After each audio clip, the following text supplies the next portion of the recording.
So I see a lot of players practicing hitting deep volleys and hitting deep volleys in their matches. A lot of times, in a lot of cases, the only thing that hitting a deep volley is going to do is allow your opponent to stay in the point.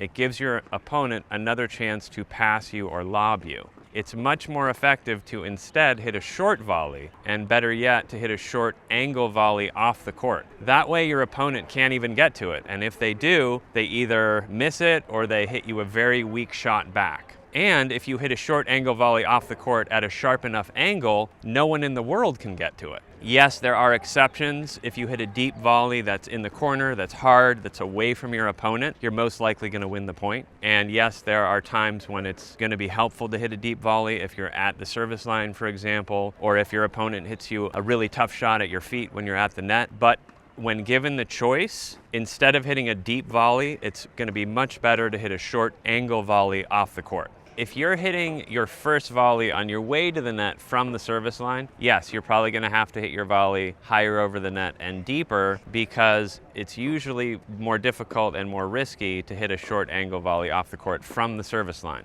But if you are regularly hitting your first volley on your way to the net from the service line, you're doing something wrong. You're either going in at the wrong time on the wrong shot, you're late getting up to your approach shot, you're hitting your approach shot and then not getting into the net quick enough, or you're not doing enough with your approach shot. And sometimes it's all of the above. So if you're having trouble getting up to the net, first of all, make sure that you truly have a weak ball that you can attack. Second, get up to that weak ball early and take it on the rise. Third, hit your approach shot and then immediately sprint into the net rather than strolling on in. And fourth, do more with your approach shot. Be more aggressive with it. Hit it harder, hit it deeper, hit it with high, heavy topspin, hit it more away from your opponent, hit it really short. Do something to make your opponent have to travel further to get it and hit you a really weak shot back. All of these things are going to give you more time to get past the service line and truly up to the net, where you can hit your short angle volley off the court to win the point.